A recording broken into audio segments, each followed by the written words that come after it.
Saya punya pengalaman. Setelah saya dulu di kampung, selalu telepon. Saya mau blokir, tidak enak. Saya mau terima. Perasaannya istri saya bagaimana dong? Maka saya tulis namanya di situ, yang mantan penjual batu bata.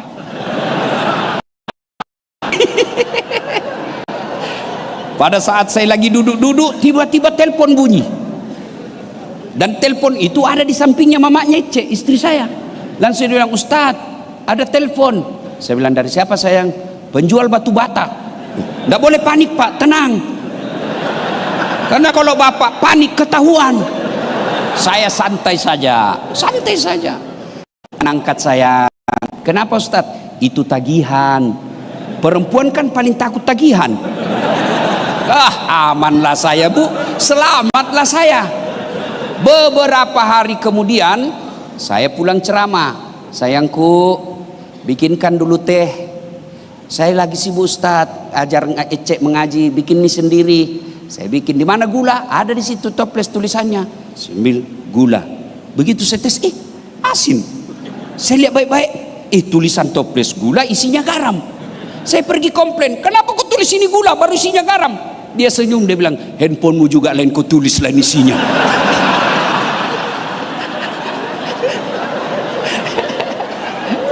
Sudah nonton, jangan lupa like and share. Assalamualaikum warahmatullahi wabarakatuh.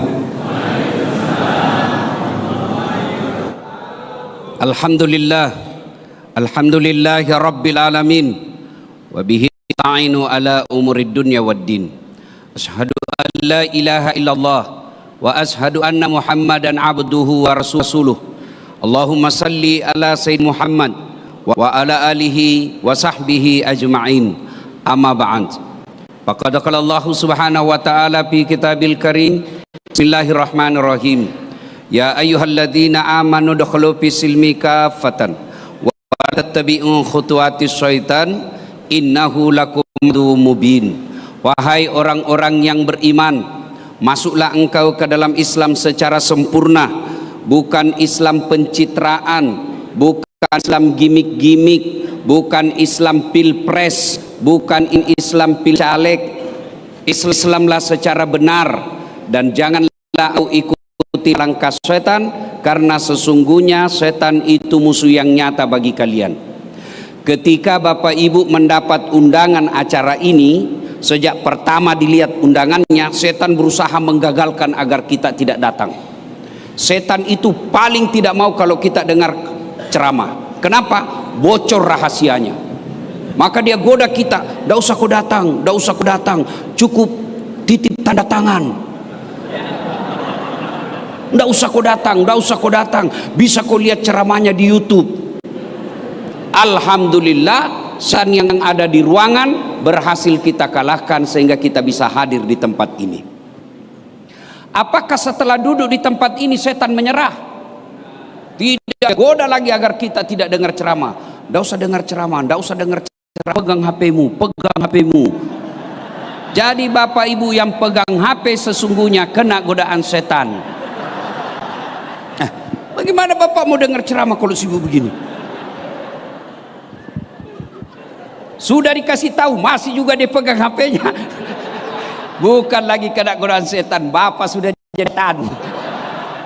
Simpan dulu HP, simpan dulu ya, simpan dulu ya. Ibu-ibu simpan dulu ya. Ibu-ibu yang pegang HP-nya selama saya ceramah, saya doakan suaminya kawin lagi.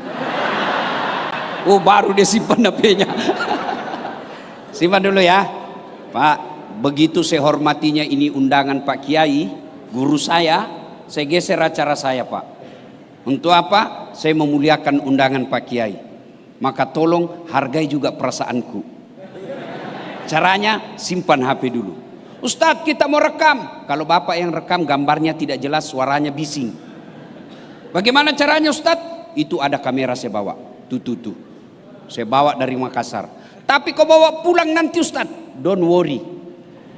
Nonton YouTube Isra Mi'raj Kemendik Dasmen. Sudah itu jangan lupa like and share. Kenapa kau ketawa cowok? Kalau artis kau follow apa kau dapat? Coba jelaskan saya yang followernya artis. Apa kau dapat? Budaya hedon. Apa kau dapat? Perselingkuhan, tips-tipsnya. Apa kau dapat? Habis amalmu. Coba kalau artis kau follow, kelihatan pahanya, kelihatan dadanya, goyang, ten. Anda juga kau dikasih pegang, dikasih lihat-lihat saja. Coba kalau kau follow ustadz, kau dapat ilmunya, ibadahmu bisa sempurna. Kau amalkan ilmunya, lebih pahala lagi. Kau sebarkan di grup WhatsApp, dapat lagi pahala. Maka yang belum follow Das Atlatif, follow Das Atlatif. Wa qala idzan bismillahirrahmanirrahim. Innallaha wa malaikatahu yusalluna 'alan nabi. Ya ayyuhalladzina amanu sallu 'alaihi wa sallimu taslima. Sesungguhnya Allah dan para malaikatnya bersalawat kepada Rasulullah Muhammad sallallahu alaihi wasallam, maka wahai orang-orang yang beriman, bersalawatlah kalian kepada Rasulullah dengan sebaik-baik salawat. Sadaqallahul azim, maha benar Allah dengan segala firman-Nya. Bapak Ibu saudara-saudara sekalian, teristimewa yang kita muliakan, yang kita hormati, Bapak Kiai Menteri, Bapak Profesor Dr. Kiai Haji Abdul Mu'ti, yang insya Allah dimuliakan dan dirahmati oleh Allah Subhanahu wa Ta'ala. Beliau ini guru saya, dan beliau yang di tempat ini yang paling banyak amalnya. Kenapa? Karena beliau yang ngundang kita. Berapa banyak ilmu yang kita dapat hari ini berkat undangan beliau. Biar saya mau ceramah kalau tidak ada yang undang, kan bingung. Bayangkan kalau saya ceramah di sini tidak ada yang nonton, 2 jam berapi-api lewat Pak Menteri. Sudah lama sakit itu Pak Ustadz. Alhamdulillah, sudah menteri kiai pula. Alhamdulillah, beliau guru saya. Lalu kenapa Ustadz Datsat yang ceramah? Bukan karena saya paling pintar, bukan, tapi karena saya paling banyak follower saya di sini. Itu dulu yang disepakati, bukan karena saya pintar, tapi karena saya paling banyak follower saya. Yang kita hormati, kita muliakan Bapak kedua Wakil Menteri Pendidikan Dasar dan Menengah. Beliau ini orang hebat dua-duanya. Apa kehebatan beliau? Beliau mampu dan bisa mewakili menteri, sementara menteri tidak bisa mewakili beliau. Alhamdulillah. Yang mana lagi kita hormati? Nah, mana lagi? Ya, Eselon Oselon. Saya mohon maaf, saya tidak bisa sebut nama satu-satu Pak. Di samping karena keterbatasan waktu juga, sejujurnya saya tidak tahu namanya Bapak. Ini ibu-ibu permaisurinya para pejabat kita. Mudah-mudahan juga dirahmati Allah Subhanahu wa Ta'ala. Amin. Isra Mi'raj, ada beberapa poin yang ingin saya sampaikan dalam waktu yang ringkas. 1. Isra Mi'raj itu perjalanan dari Masjidil Haram Mekah ke Masjidil Aqsa di Palestina, lalu naik langit pertama sampai langit ketujuh, ke Sidratil Muntaha, ketemu dengan Allah, lalu balik ke bumi. Itu Isra Mi'raj. Kenapa terjadi Isra Mi'raj? Kalau kita kaum cendekiawan, kalau menulis skripsi penelitian ada disebut latar belakang masalah, ya kan? Nah, salah satu latar belakang masalah Nabi diisrakan, dijelaskan secuil tadi oleh Pak Menteri, adalah Nabi lagi duka cita. Kenapa Nabi duka cita, Ibu? Bu? Karena 2 orang yang paling mencintai dan dicintai Nabi meninggal pada tahun yang sama. Maka dalam Islam ada 2 tahun yang unik namanya. 1 tahun gajah, lahirnya Nabi. 2 tahun duka cita, Isra Mi'rajnya Nabi. Kenapa disebut duka cita? Meninggal paman beliau Abu Thalib dan meninggal istri beliau. Sampai dukanya Nabi, Bu, sampai Nabi sabda begini. Dengar ibu-ibu, barang siapa seorang perempuan, istri, meninggal dunia, lalu suaminya berduka terus mengenang kebaikannya, itu ciri-ciri penghuni sorga itu istri. Misal Bu, misal aja nih Bu, misal ibu duluan meninggal, misal aja, misal. Atau pilih mana Ibu? Pilih mana? Tolong dijawab. Pilih ibu duluan meninggal atau suami? Waduh, suami. Aduh. coba ulang-ulang supaya lebih jelas. Pilih duluan ibu meninggal atau suami? Waduh, setengah mati kita carikan uang, Pak. Didoakan kita, makanya lebih baik kita kawin lagi, Pak. Nah, Nabi berduka, ditinggal istri, ditinggal paman. Kalau ibu meninggal, lalu suaminya berduka terus kenang kebaikannya. Kenapa ya Allah cepat betul meninggal istri saya? Meskipun dia suka ngomel, tapi aku rindukan ngomelannya sekarang. Dia pandai mendidik anak saya. Itu ciri-ciri wanita penghuni surga. Kalau sebaliknya, begitu ibu meninggal, suami masuk kamar berteriak, "Merdeka!" Hati-hati, Bu. Nah, pada saat Nabi sedih, datanglah undangan dari Allah melalui malaikat Jibril. Jibril, kau jemput kekasihku Muhammad. Saya mau hibur dia. Kemana hiburannya? Ke Ancol, banyak ubur-ubur. Kemana? Taman Mini? Bukan. Ke Bali? Tidak, banyak aurat. Kemana? Ketemu dengan Allah. Ketemu Allah, Pak. Saya saja dapat kemarin hari raya, dapat kartu lebaran dari Pak Prabowo. Istana Negara Republik Indonesia dengan ini mengucapkan selamat Hari Raya Idul Fitri, mohon maaf lahir dan batin, tertanda Presiden Republik Indonesia Prabowo Subianto. Itu kartu lebaran saya, Dek, saya bawa pulang kampung. Bener ini, kisah nyata ini. Saya kasih lihat semua sepupuku dulu yang pandang enteng saya bilang, kau lihat Presiden. Presiden ini, seluruh kamu satu kampung tidak ada dapat kartu lebaran, saya dapat. Padahal presiden itu pekerjaan paling mengerikan. Sudah bangga kita dapat presiden, Pak. Ibu bapak saja ketemu Dasat Latif selfie. Selfie dulu Pak Ustadz. Ulang Ustadz. 3 kali ulang. Kabur Ustadz. Dalam hatiku, kamu yang kabur. Kita sudah senang. Gimana kalau Allah yang ngundang? Maka dijemputlah Rasulullah. Diundang Rasulullah ketemu dengan Allah. Dimulailah perjalanan, dan perjalanannya menurut Quran. Subhanalladzi asra. Ini dulu yang kita lihat. Banyak kisah dalam Quran bagaimana Allah menciptakan Adam dan Adam tanpa bapak, tanpa ibu. Bagaimana Allah menghancurkan Fir'aun. Bagaimana Allah menyelamatkan Nabi Musa. Kisah-kisah besar dalam Quran. Tapi ketika Allah bercerita Isra Mi'raj, Allah mulai dengan kalimat Subhana.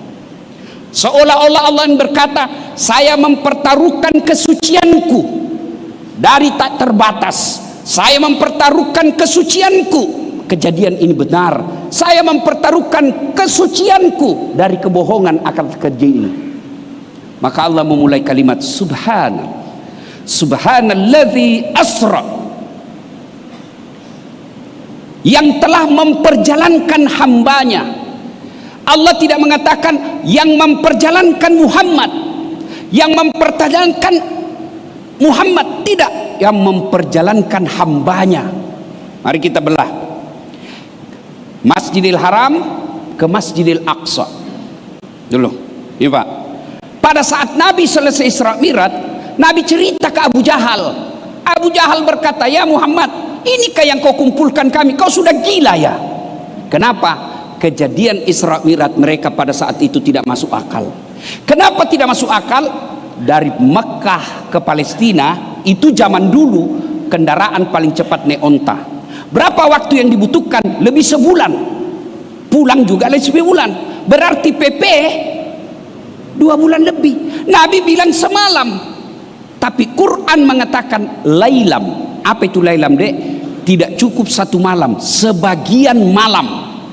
Kalau 1 malam dari maghrib sampai subuh, tapi Quran menjelaskan lailam. Lailam itu bahasa Indonesianya sebagian malam saja. Maka orang Arab tidak percaya. Bagaimana ceritanya Muhammad? Masa kau berangkat malam, pagi kau ada lagi di sini? Gila kau Muhammad. Ternyata mereka lupa kejadian Isra Mi'raj itu bukan kehendaknya Muhammad, tapi kehendak Allah. Maka dikatakan memperjalankan hambanya. Tidak dikatakan Muhammad jalan.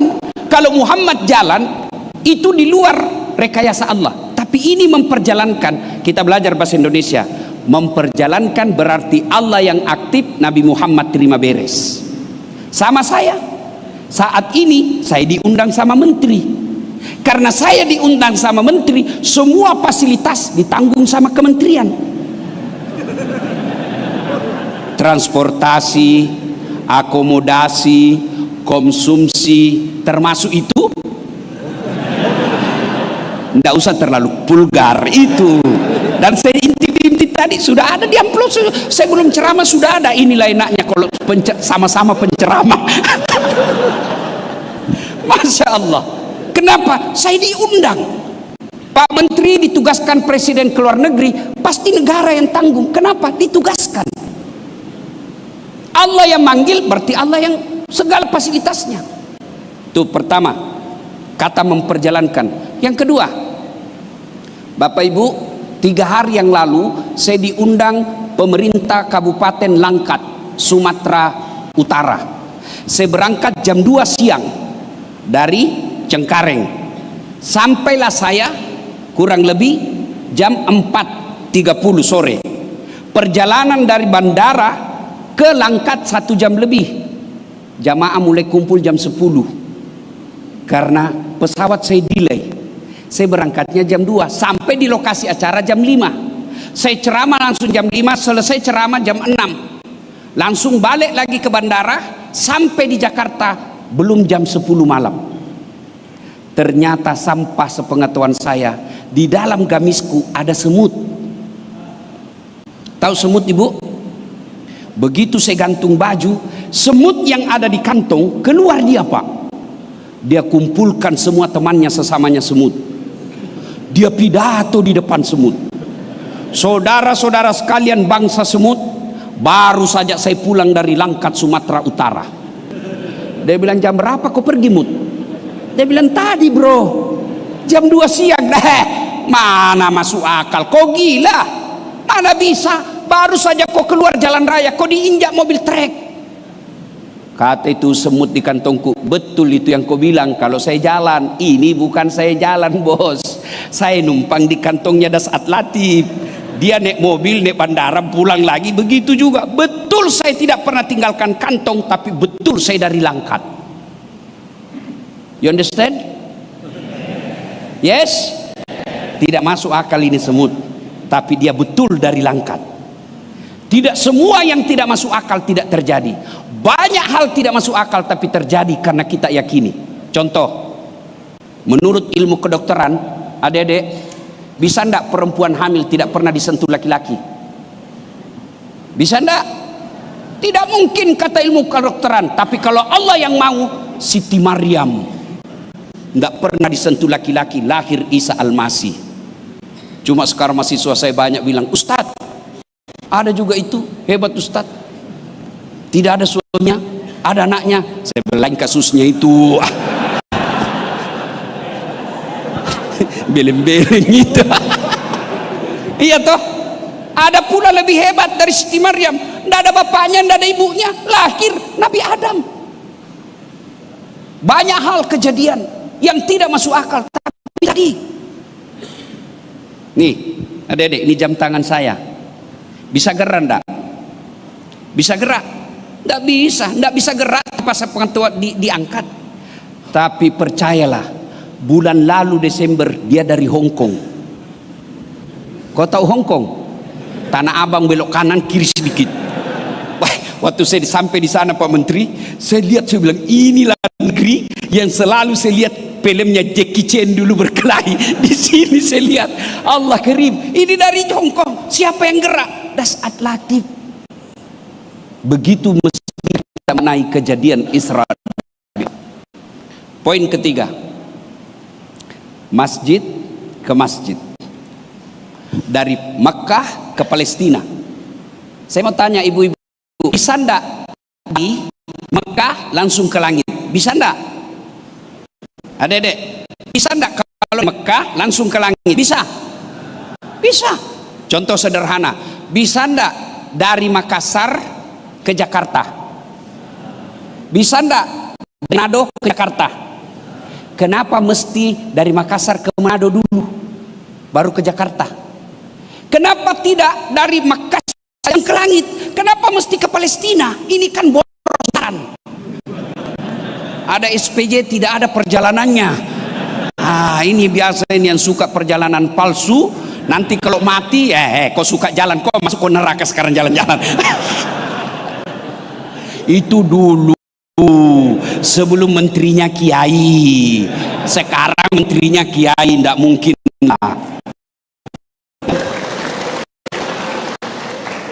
Kenapa mesti ke Palestina? Kenapa ke Mekah? Allah pertanyaan itu. Linuriyahu min ayatina. Allah ingin memperlihatkan sebagian saja tanda-tanda kebesaran kami. Inilah tema kita. Tanda orang berbakat.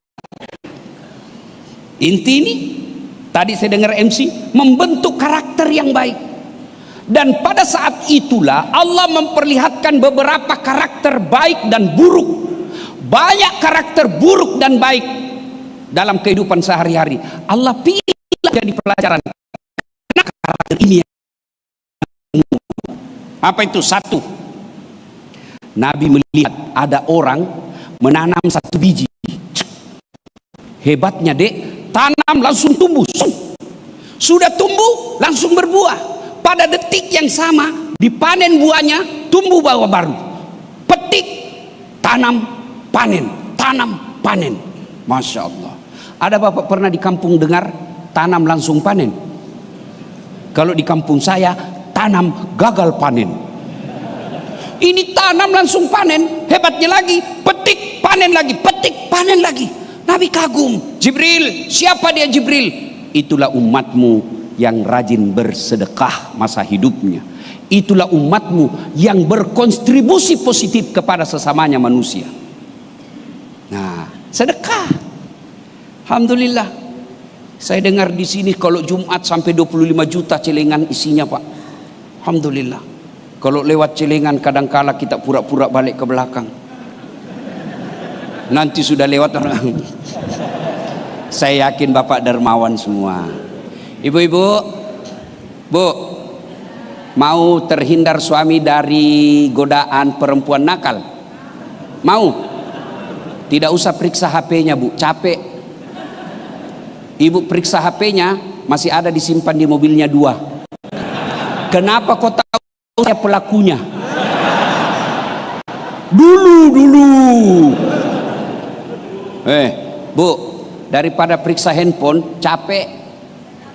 Lebih baik apa? Minta pertolongan Allah. Tolak balanya apa? Sedekah. Kalau keperiksa HP, saya punya pengalaman. Setelah saya dulu di kampung, selalu telepon. Saya mau blokir, tidak enak. Saya mau terima. Perasaannya istri saya bagaimana dong? Maka saya tulis namanya di situ yang mantan penjual batu bata.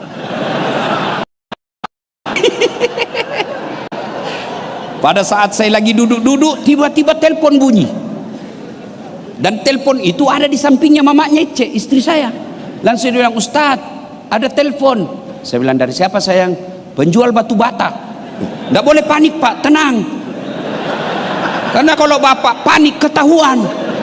Saya santai saja. Angkat saya. Kenapa Ustadz? Itu tagihan. Perempuan kan paling takut tagihan. Amanlah saya Bu, selamatlah saya. Beberapa hari kemudian saya pulang ceramah. Sayangku, bikinkan dulu teh. Saya lagi sibuk Ustadz, ajar Ecek mengaji, bikin mie sendiri. Saya bikin. Di mana gula? Ada di situ toples tulisannya. Sambil gula. Begitu saya tes, asin. Saya lihat baik-baik, tulisan toples gula isinya garam. Saya pergi komplain, kenapa kau tulis ini gula baru isinya garam? Dia senyum, dia bilang, handphonemu juga lain kau tulis lain isinya.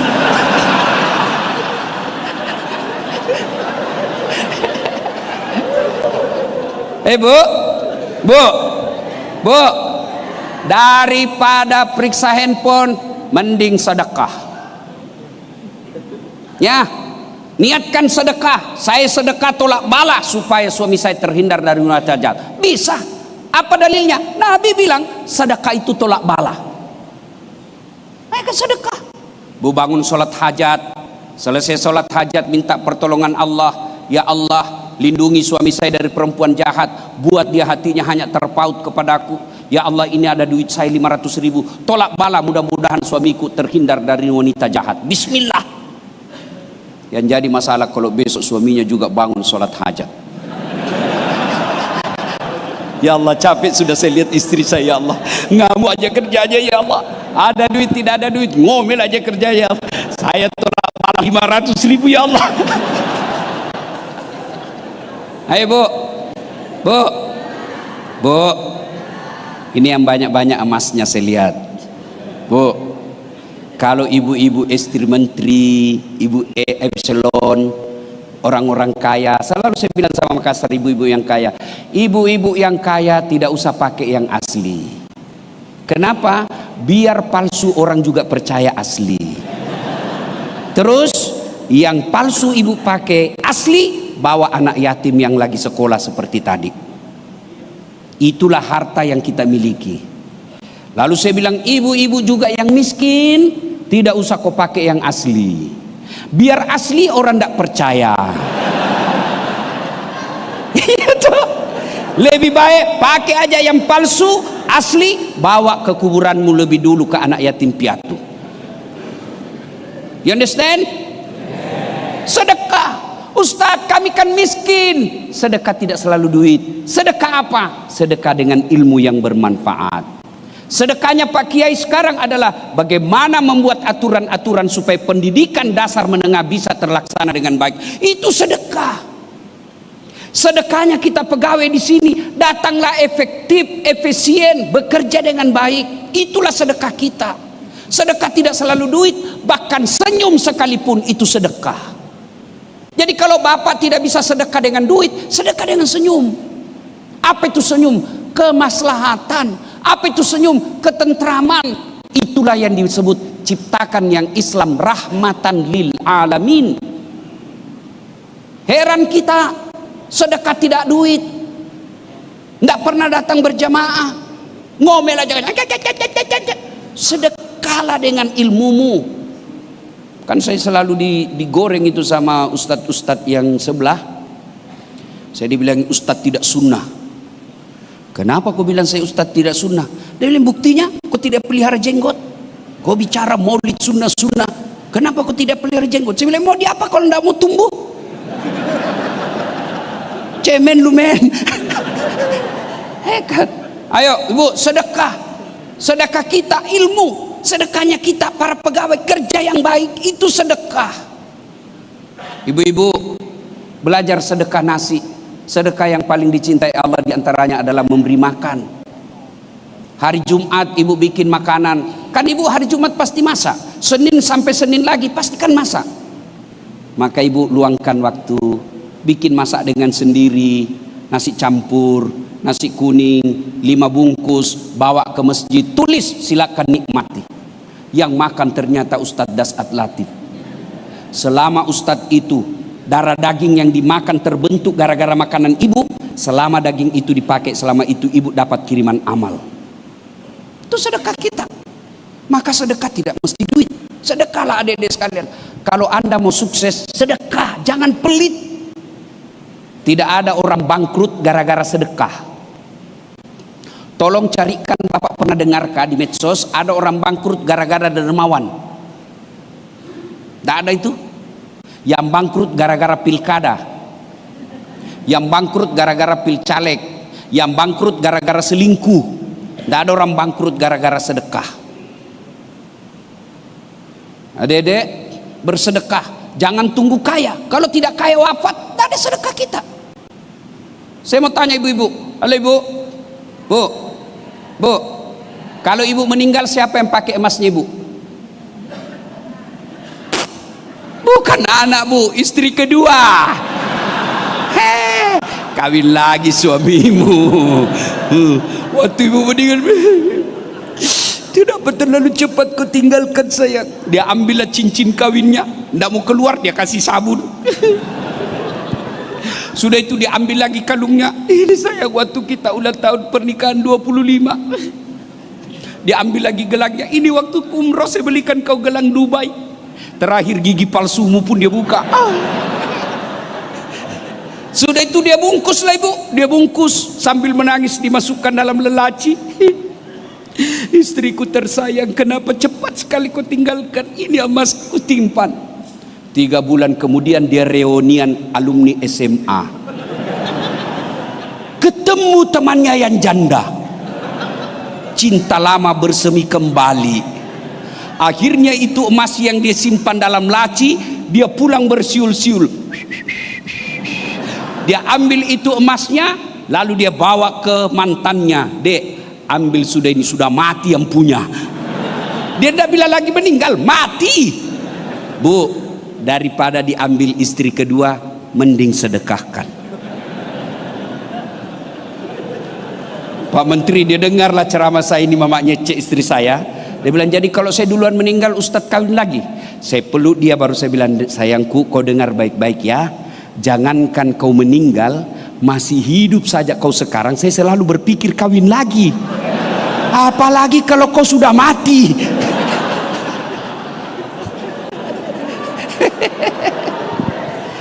Ayo sedekah. Adik-adik sekalian, kita semua pasti punya plastik di rumah. Adalah botol, ada lain sebagainya. Kumpul baik-baik, bersihkan, ikat secara rapi. Ketemu pemulung kasih, itu sedekahmu. Di sini saya lihat sandal susah. Dari tempat toilet ke tempat sini susah sandal. Kau beli sandal Jepang. Apa karena kalau di kampungku sandal Jepang namanya? Ya Swallow kan merek ibu. Ya itulah yang saya maksud, itu yang saya maksud. Kan murah, paling 15.000. Bapak beli 10, dicuri orang Ustadz. Berarti orang butuhkan. Berarti Allah ingin bapak tambah pahala. Coba deh mulai. Alhamdulillah, rajin semua bapak ini, saya lihat rajin bersedekah. Begitu bapak meninggal, mobil belum tentu kita punya, rumah belum tentu kita punya. Bersedekahlah. Saya tidak bisa sedekah dengan pekerjaan Ustadz, sedekahlah dengan ilmumu. Di mana cara sedekah dengan ilmu? Kita bikin akun-akun yang manfaat. Kita lawan akun-akun yang merusak moral bangsa. Itu sedekah kita. Terus apalagi dilihat oleh Nabi? Karena banyak yang dilihat. Ada lagi muka, tangan-tangannya tangan manusia, kaki-kaki manusia, badan-badan manusia, tapi mukanya ular. Nabi bertanya, ya Jibril, siapa itu? Mukanya seperti ular, menakutkan. Jibril menjawab, itu umatmu yang suka menjilat, cari-cari muka. Di kantor begini banyak.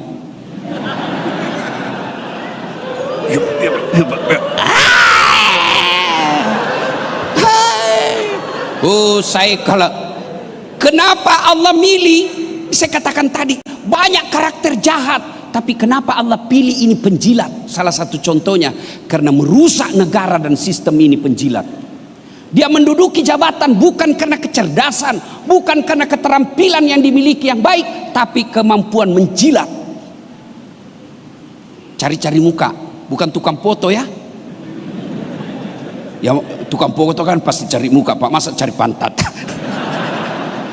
Tapi manusia penjilat Pak, pantat dia cari. Biar salah kita bela, penjilat itu namanya Pak. Hati-hati ya Dedek. Kalian mau dapat jabatan, tidak usah kau menjilat sama Pak Menteri. Biar Pak Menteri senang sama kamu. Kalau istri beliau tidak senang, susah urusanmu. Kalau ibu-ibu sudah bilang saya tidak mau lihat itu anak buahmu, wabillahi taufiq wal hidayah. Daripada cari muka, mending apa? Kita sedekah, kita sholat hajat. Kalau sudah sholat hajat, prestasi baik, tes jabatan tidak diterima, berarti bukan itu yang terbaik. Tes lagi tahun depan, tidak lagi. Begitu cara Allah menghalangi kita.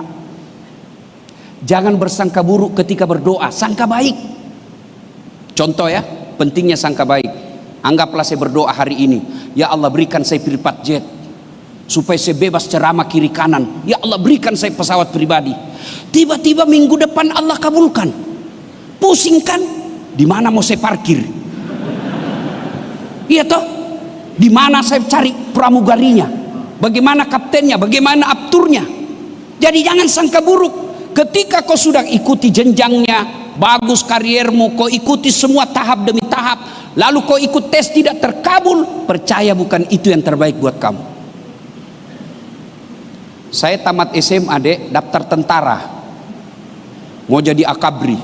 Tes fisik tidak lulus. Kenapa? Ceper. Jangan kau lihat-lihat Pak Menteri, ini kecil-kecil semua ini, boy, lincah. Kecil-kecil, memang orang kecil-kecil itu Pak besar rezekinya. Waktu itu saya protes kepada Allah, ya Allah, kenapa kau tidak kasih lulus saya? Saya mau jadi tentara, kau tidak rugi jadi Tuhan kalau saya jadi tentara. Allah tahu, ternyata teman saya yang lulus waktu itu, dia sekarang AKBP 2 Bunga, tugas di Polda Sulbar, reserse itu pakai baret merah. Saya lulus pakai baret putih. Alhamdulillah, dengan baret putih yang saya pakai, mulai baret merah sampai baret hitam saya ceramai semua. Ini. Kapolri ku tunjuk-tunjuk Pak. Coba kalau saya lulus waktu itu, sampai sekarang masih hormat. Siapa Pak? Saya baru-baru pulang dek ceramah di Los Angeles. Kau tahu Los Angeles? Ternyata di sana tentaranya kehormat begini. Kenapa? Semua untuk negara. Kalau kita hormatnya begini, semua untuk kantong.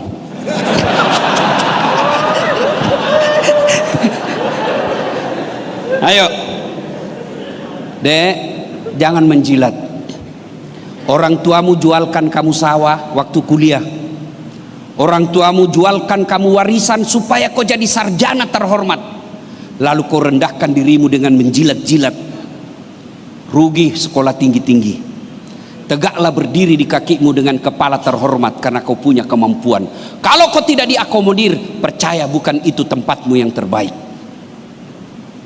3, apalagi dilihat Nabi. Ada lagi Nabi lihat manusia yang kukunya terbuat dari tembaga api neraka. Dia cakar mukanya, sakit tapi dia cakar, sakit tapi dia cakar. Dia cakar semua perutnya, keluar isi usus-ususnya. Lalu dia makan bangkai orang mati di depannya. Jibril, siapa pula itu? Dia tahu sakit tapi dia cakar. Dia tahu bangkai tapi dia makan. Siapa dia Jibril? Jibril menjawab, itu umatmu yang suka menyebarkan hoax, fitnah dan berita kebencian. Hati-hati. Mengeritik boleh, tapi tidak boleh menghina. Mengeritik itu boleh dalam Islam. Mana buktinya? Ketika imam salah, boleh enggak dikritik? Boleh enggak? Boleh. Imam mestinya sujud, dia pergi ruku, boleh ditegur? Boleh. Caranya bukan kau tendang pantai, imam beleng-beleng ini, enggak. Batal solatmu. Iya. Allahu Akbar, imam ruku langsung kau bilang, beleng-beleng, batal solatmu. Tapi bagaimana ketika tegur imam? Subhanallah, maha suci Allah. Itu pendidikan bermasyarakat. Imam salah, wajar, manusiawi. Presiden salah, wajar. Jangankan seorang presiden memimpin dari Sabang sampai Merauke. Dalam rumah tangga saja anak kita 2, repot Pak. Satu mau nyala kalau tidur lampu, satu tidak mau kalau nyala. Dia bilang, kalau nyala lampu Pak kayak ada ulat di mataku. Yang satu bilang, kalau mati lampu kayak saya dalam kubur Pak. Itu baru 2 itu anakmu. Bagaimana seorang presiden? Ada partai pencari muka, ada partai ini, pastilah kritik boleh, tapi dalam koridor. Subhanallah. Heran saya Pak, kenapa sekarang ada normalisasi, seolah-olah kita normalkan, seolah-olah hal biasa ketika kita mengucapkan binatang-binatang ketika memaki. Maka tadi saya bilang sama Pak Menteri, perlu dipikirkan kembali pendidikan moral Pancasila. Kami ini, Pak Menteri, Pak Wamen, saya yakin beliau-beliau dapat dulu pendidikan moral Pancasila. Sekarang generasi TikToker, Pak, tidak tahu lagi pendidikan moral Pancasila. Bagaimana ada orang di Medan, seorang ibu ditikam sama anaknya, anak perempuan 12 tahun umurnya, dia tikam ibunya berkali-kali. Kenapa? Karena selalu menonton game yang psikopat. Hati-hati, moral ini penting. Mengeritik penguasa boleh, tapi jangan memaki. Kalau kita memaki, menghina, apa bedanya kita di hadapan Allah? Itulah bedanya, Pak, orang fasik dengan orang beriman. Fasik itu pura-pura beriman. Kalau orang beriman, dia mengeritik, tetapi seperti yang diajarkan kata kalimat subhanallah tadi. Maka hati-hati, ibu-ibu, calon presidennya kalah, move on. Adik-adik, calon presidenmu kalah, biasa, ndak kiamat. Yang orang yang bertanding saja sudah akur, masa kita sampai sekarang ndak bisa akur? 2019 siapa yang bertanding? Bapak Prabowo dengan Bapak Jokowi. Siapa yang menang? Bapak Joko Widodo. Siapa menterinya? Bapak Prabowo. 2024 kemarin siapa yang bertanding? Bapak Prabowo bertanding dengan siapa? Anies Baswedan. Siapa wakilnya Anies Baswedan? Muhaimin Iskandar. Siapa yang menang? Bapak Prabowo. Siapa menkonya? Muhaimin Iskandar. Ngapain kita gaduh-gaduh? Semua niat mari kita baik, koreksi boleh, tapi mari tetap kedepankan adab. Itulah bedanya kita orang beradab, orang beragama. Untuk apa ada Kementerian Pendidikan? Untuk apa ada Kementerian Kebudayaan kalau ini kita tidak kelola dengan baik? Penting adab. Puncak dari semua ilmu adalah adab. Banyak yang dilihat oleh Nabi, tapi waktu terbatas. Sampailah Nabi dari Masjidil Haram, Masjidil Aqsa, naik sampai berdialog dengan Allah. At-tahiyatul mubarakatuh salawatu thayyibatu lillah. Segala kebesaran, pujian-pujian hanya milik Allah. Lalu Allah menyambutnya, assalamu alaina wa ala ibadillahi salihin. Allah menyambutnya, Allah menyambut, assalamu alaina ayyuhan nabi wa rahmatullahi wa barakatuh. Allah pun memuji Nabi, tapi di situ kelihatan hebatnya Nabi. Bukan cuma untuk keselamatan dirinya, di Nabi lanjutkan lagi, assalamu alaina wa ala ibadillahi salihin. Bukan cuma saya ya Allah, berikan semua keselamatan buat orang-orang soleh. Di situ kelihatan Nabi tidak egois. Dia mengutamakan keselamatan buat kita semua. Melihat dialog ini, lalu malaikat menyambutnya, asyhadu an la ilaha illallah wa asyhadu anna muhammadar rasulullah. Itulah dialog ketika Isra Mi'raj. Adik-adik tahu dialog? Tahu dialog? Saya bicara, adik diam. Adik bicara, saya diam. Itu namanya dialog. Kalau bapak bicara, saya bicara, bukan dialog namanya, itu bertengkar. Bagaimana buktinya? Prakteknya Ustaz. Kalau dialog, jangan buru-buru baca tahiyat. Asyhadu an la ilaha illallah wa asyhadu anna muhammadar rasul. Itu dialog. Tapi kalau tahiyat barakatuh salawatu thayyibatullah, itu kok bertengkar, itu namanya itu. Ada anak muda sholat duhur cepat betul. Assalamualaikum. Dek, enggak sampai ke 2 menit saya lihat kau sholat duhur cepat betul. Apa dia bilang? Ustaz, kan sudah dihafal. Kalau sudah hafal, kalau soal hafal saja kau sholat cukup kau bilang saja begini, Allahu Akbar, Tuhan bacaannya sama kemarin, Assalamualaikum. Nah, poin berikutnya yang keempat, Nabi kan lagi duka, ketemu dengan Allah. Allah ketika duka nabinya, Allah tidak kasih perintah puasa, Allah tidak kasih perintah haji, Allah tidak perintah zakat. Apa yang Allah kasih? Sholat. Berarti adindaku sekalian, bapak ibu yang saya muliakan, ketika ada masalah, sholat inilah solusinya. Seperti ayat yang dibacakan tadi Pak Menteri. Ibu-ibu, percayalah tidak ada orang tidak ada masalahnya. Bohong itu kalau dia bilang tidak ada masalahnya. Coba lihat waktu kita kerja, coba lihat. Waktu kuliah apa masalahnya? Mau sarjana.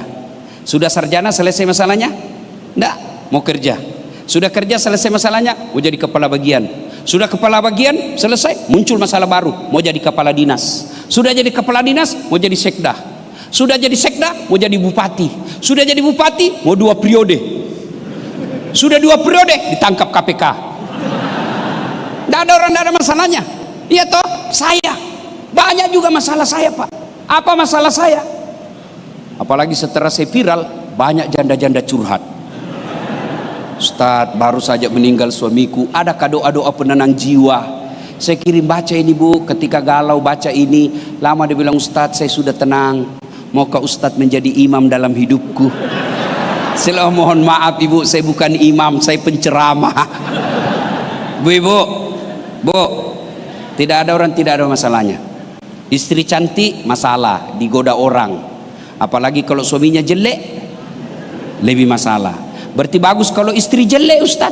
Istri jelek dihina orang. Kita lagi yang malu jalan sama dia. Duluan aja dek, nanti kita ketemu di pesta. Iya toh, semua orang punya masalah. Pak Menteri ada masalahnya, Presiden ada masalahnya. Jangankan sedulur-sedulur, jangankan kita yang banyak dosa. Kurang apa mulianya Nabi? Nabi tidak pernah bohong. Nabi sholat tahajudnya tiap malam, Senin Kamisnya tidak pernah lepas, tadarusnya tiap hari, tidak pernah ganggu orang. Apa tidak ada masalahnya? Bukan cuma dibully, berapa kali mau dibunuh, bahkan puncak penghinaannya diusir dari kampung halamannya yang kita kenal dengan hijrah. Itu Nabi, apalagi kita. Maka kalau begitu, bukan masalah yang jadi masalah. Masalah kita adalah bagaimana mengatasi masalah. Pegadaian lagi. Itu pegadaian tambah masalah jadinya biasa Bu. Maka ketika Allah perintahkan, Saat ada masalahmu kau tidak harus profesor dulu. Ibu-ibu ada masalahmu kau jadi eselon dulu. Allah cuma minta ista'inu bisabri wassalah. Sabar, perbaiki solatmu. Istri ngomel, sabar. Oh ya kan? Sabar. Pak, tidak ada kala ilmu sabar menghadapi istri. Apalagi kalau dia sudah bilang pokoknya kau diam saja, tidak ada gunanya kau jelaskan. Pokoknya diam saja. Dan itu perempuan celakanya ahli sejarah. Satu kali kau bikin kesalahan, tidak pernah dia lupa sampai kau mati. Sudah dijelaskan 2 tahun yang lalu, dia ulang lagi itu. Sudah dijelaskan, dia ulang lagi. Itu terus. Maka jangan buat sejarah. Oh, pernah dengar ceritanya ibu-ibu, suami dorong istrinya ke sumur. Kan ada ibu-ibu ngomel aja kerjanya. Dia bertanya sama saya di Makassar, Ustadz kenapa suamiku tidak betah di rumah?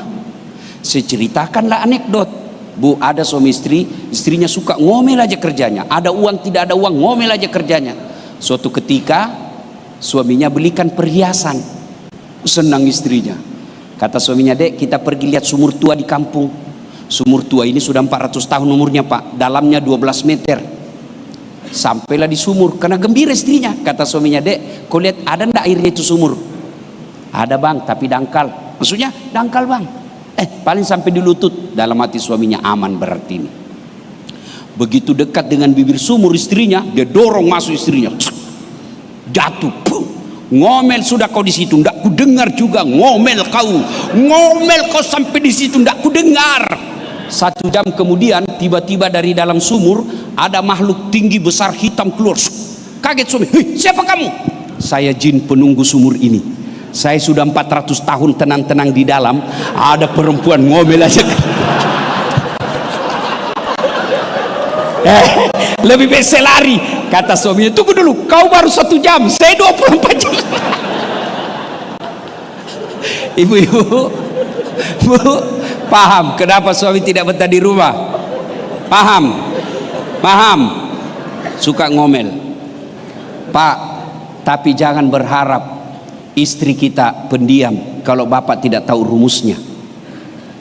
Nabi katakan perempuan itu suka ngomel karena 2 perkara. Bawa pulang ini adek, apalagi yang pengantin baru. 1, karena jarang kau puji, maka puji istrimu. Sayangnya kita jarang muji istri. Bahkan hebatnya dalam memuji istri, halal hukumnya bohong. Iya kan, ada Ada 3 bohong dalam Islam boleh. Salah satu di antaranya bohongnya seorang suami menyenangkan hati istrinya. Boleh bohong. Wih, kau makin cantik dek. Boleh. Dan hebatnya itu istri meskipun dia tahu kita bohong, dia tetap senang.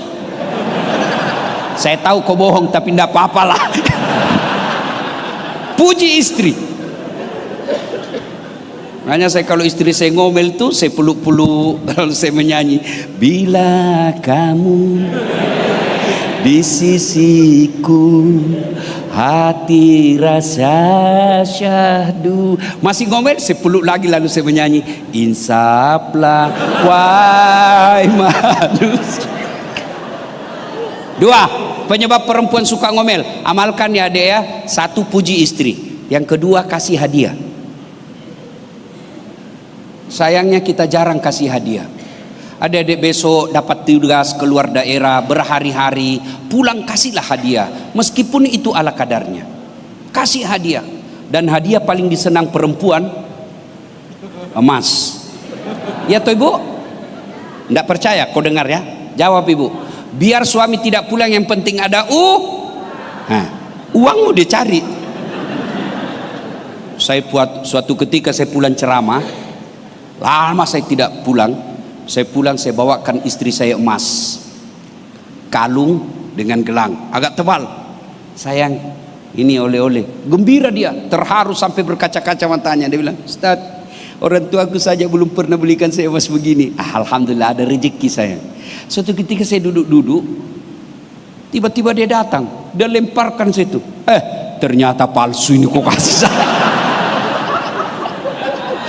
Saya tidak panik, saya ketawa aja. Saya bilang, ya bagaimana, di mana saya mau dapat uang belikan kok emas tebal itu. Meskipun itu palsu, tapi cintaku murni 24 karat. Bapak ibu saudara-saudara sekalian, nah ketika ada masalah, yuk koreksi sholat kita. Saya sholat Ustaz, betul kau sholat tapi tidak ikhlas. Hayya 'alas sholat, asar lagi. Tidak ikhlas. Saya sholat Ustaz, betul kau sholat tapi main-main. Ketemu Allah tidak serius. Allah.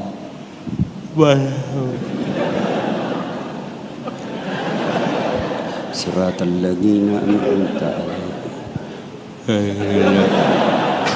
Kau ketawa karena kau semua pelakunya tuh. Sholat dasar. Saya biasa heran lihat orang sholat, kok ketemu Allah begitu. Allahu Akbar. Ada juga kayak ditiup angin. Kalau begini cara sholatnya mas, pantas 30 tahun kau sholat kau tidak bisa lepas dari kredit. Kenapa? Tidak ada susahnya bagi Allah perbaiki hidup kita ini. Kalau mau baik dunia dek, sholat disempurnakan. Saya kasih contoh. Saya akrab dengan Pak Menteri sebagai guru saya. Saya datang ke Jakarta. Assalamualaikum Pak Kiai. Ya Ustadz, saya lagi di Jakarta ini mau keliling-keliling, tapi tidak ada mobil saya Pak Kiai. Pak Kiai telepon ajudan. Ajudan, siap Pak Menteri. Itu ada Ustadz Dasad di bandara. Tolong kau bawakan mobil, full tangki, sopir, jangan lupa kasih pembeli hadiah. Contoh. Ini sentimen sekali nih. Contoh. 30 menit kemudian datang ajudan, bawa mobil dengan lengkap, ada juga pembeli hadiahnya. Contoh, Pak Ustadz, anak kiriman dari Pak Menteri. Selesai urusan saya soal menteri mobil. Kenapa? Saya akrab sama yang punya mobil. Sebaliknya, tidak pernah ketemu, tidak pernah kelihatan, tidak pernah tahu, tidak pernah lihat muka, tidak pernah dengar nama. Telepon datang dari Sulawesi. Tapi Pak Menteri, Assalamualaikum, saya lagi di bandara, tolong pinjam mobilnya. Siapa ditelepon Pak Menteri? Kapolres. Telepon, tangkap itu. Tukang tipu itu. Tidak pernah sih kenal pinjam mobil, pasti tukang tipu. Begitu juga dalam hidup ini. Kalian muslim, tapi tidak pernah datang sholat. Sholatnya ke masjid hanya hari Jumat. Itu pun paling terlambat datang, paling cepat pulang. Orang khutbah kau tidur. Begitu ada masalah, ya Allah capek saya sudah hadapi hidup ini, ya Allah capek saya, Allah. Allah berfirman, malaikat karena sudah capek cabut nyawanya. Perbaiki sholat. Tidak ada susahnya bagi Allah berikan kita. Maka makna terpenting dari Isra Mi'raj sesungguhnya adalah sholat. Saya sudah sholat Ustaz, jangan puas sampai di situ, hidupkan salat jamaah. Alhamdulillah tadi saya salat duhur, wah, masya Allah. Pak, kalau bapak salat 5 waktu, selalu di masjid, bapak tidak pernah ganggu orang, kerja dengan disiplin, tupoksinya dilaksanakan, bapak kemudian tidak pernah ganggu orang, apa alasan Allah tidak mengabulkan doa kita? Yang orang jahat saja Allah kasih, masa kita yang taat tidak dikasih? Dan kalau tidak dikasih, hakul yakin yang kita minta tidak baik. Maka saudara-saudara sekalian, perbaiki sholat. Karena Isra Mi'raj itu hadiah terendingnya adalah menunaikan ibadah sholat. Ibu bapak saudara-saudara sekalian, banyak yang ingin kita sampaikan, tapi waktu jual yang membatasi kita. Pada akhirnya, makna terpenting dari Isra Mi'raj itu ada 2. Isra, hubungan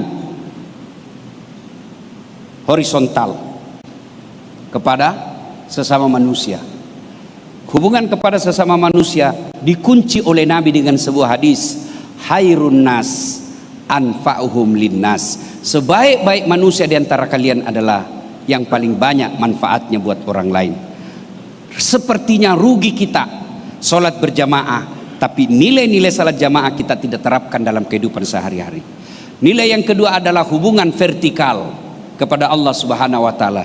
Itu berarti bahwa sandaran utama kita setelah usaha dan lain sebagainya dilakukan, maka jangan putus hubungan kepada Allah yang kita kenal dengan istilah hablu minallah hablu minan nas. Mudah-mudahan ada manfaat, lebih dan kurangnya mohon dimaafkan.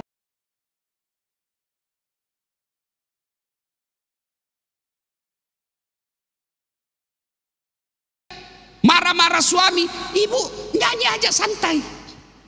Pulangkan saja aku pada, atau lihatlah tanda bekas sering kau bila kau marah salah samakah aku yang oh, berarti ibu-ibu tua memang sudah di sini. Benar, ini sudah cocok muslimat NU, bukan patayan. Ibu, bu, kalau bertengkar sama suami jangan cerita kejelekannya ke mertua. Bertengkar sama suami jangan cerita kejelekannya kepada ipar, karena tidak ada faedahnya. Lebih baik ibu bangun sholat hajat, minta kepada Allah. Kekuatan ibu ada pada doa. Sudah nonton, jangan lupa like and share. Assalamualaikum warahmatullahi wabarakatuh.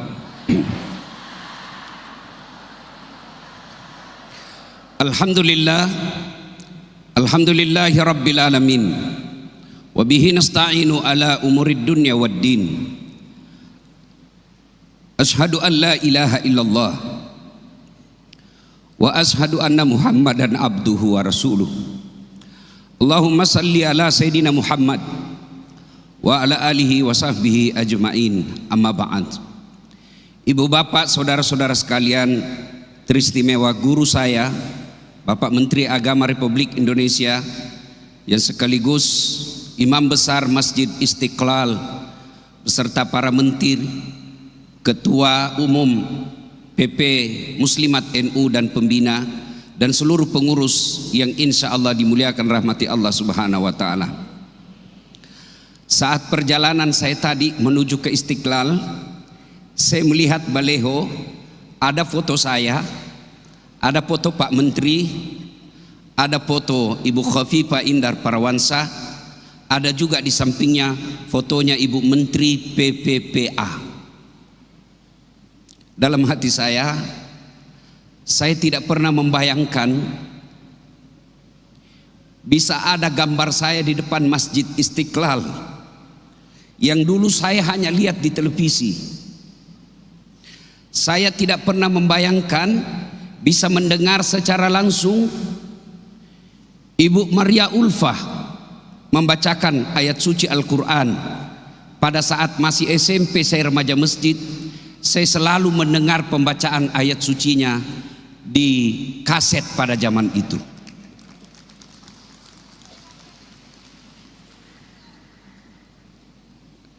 Apa yang membuat saya terharu? Bukan saya yang hebat, tapi doa ibu saya. Ibu saya pernah mendaftar pembantu PLTA Bakaru namanya waktu itu di Pindrang. Mau mendaftar pembantu di perusahaan itu, perusahaan Korea. Tapi tidak ada satupun keluarga saya setuju. Bukan anaknya yang tidak setuju, tapi sepupu-sepupu saya. Kenapa? Dianggap aib. Siapa sangka bisa melahirkan Dasat Latif. Ibu saya, Bu, tidak pernah baju seragam seperti ini. Tidak pernah ikut majelis taklim. Malu dia tampil di tengah-tengah. Tapi yang hebat, doanya. Setiap saya mau pergi dakwah, pasti saya telepon. Mak, belok kalau Bontang. Mak, melok kalau Medan. Mak, melok kalau Hong Kong. Apa titip doa? Mak, saya mau ke Hong Kong, saya mau ke Medan. Selalu dia doa. Nak, 7 kali kau saya doakan dalam sehari. 5 waktuku dalam sholat duhaku dan dalam sholat tahajudku. Itu yang membuat anak kuat. Ini yang ditularkan harus kepada ibu-ibu muslimat NU. Kita tidak boleh kalah dengan ibu-ibu Hebring. Kita tidak boleh kalah dengan ibu-ibu netizen. Kita harus kuat menjadi ibu-ibu pembina rumah tangga yang hebat. Insya Allah. Ini catatan pertama. Kehebatan kita, Profesor Nasaruddin Umar, Ibu Khofifah Indar Parawansa, Ibu Menteri Perlindungan Anak, kita semua di sini sesungguhnya bukan kita yang hebat, tapi kerja dari ibu kita. Maka pertama kita bangga ada muslimat NU yang hadir di Indonesia yang terus memelihara kemuliaan ibu dan memelihara anak-anak kita. Yang kedua, kenapa saya diundang ceramah? Ini dulu yang perlu diluruskan. Bukan karena saya paling pintar di sini. Ada 2 beban penceramah yang sangat berat bagi saya. 1, ceramah di depan orang tua, ibu bapak kita. Kenapa? Dia tahu kita punya kelemahan dari A sampai Z. Yang kedua, ceramah di depan guru karena dia tahu batas ilmu kita. 2 hal ini menimpa diri saya sekarang ini. Ada guru saya Profesor Dr. Nasaruddin Umar, ada ibu-ibu saya, ibu-ibu yang ada muslimat NU di sini. Jadi berat rasanya saya ceramah di tempat ini. Lalu kenapa Ustadz dipanggil ceramah di tempat ini? 1, karena saya yang paling banyak followerku. Bukan karena saya paling pintar, Pak. Bukan, karena paling banyak follower saya. Yang kedua, pertimbangan panitia. Kenapa undang Ustadz Dasat?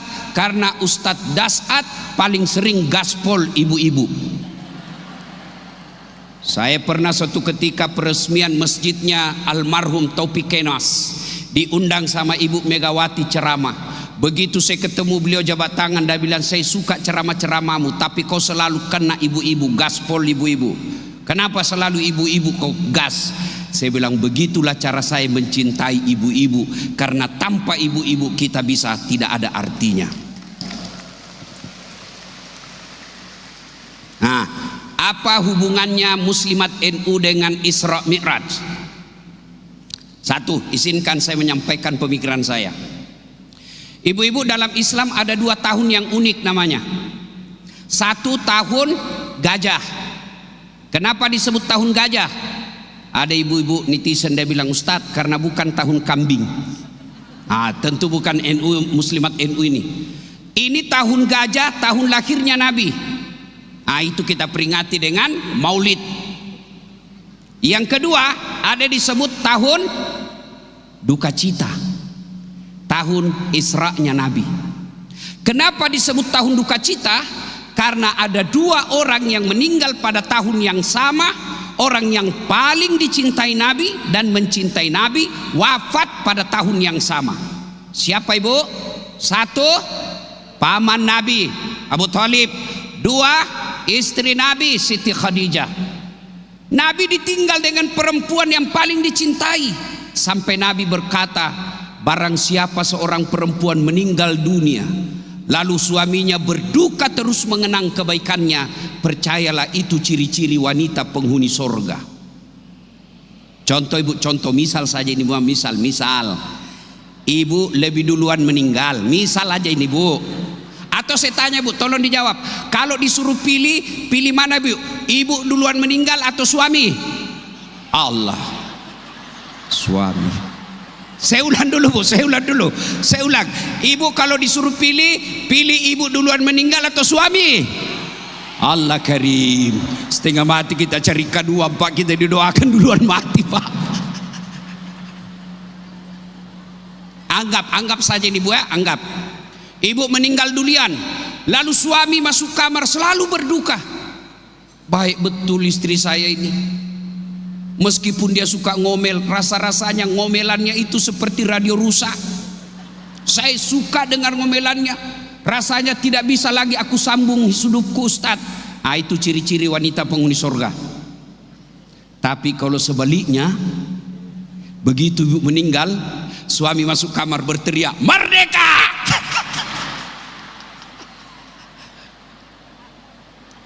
Nabi berduka. Kenapa? Meninggal istri beliau. Pada saat Nabi berduka itu pak, Allah kemudian perintahkan kepada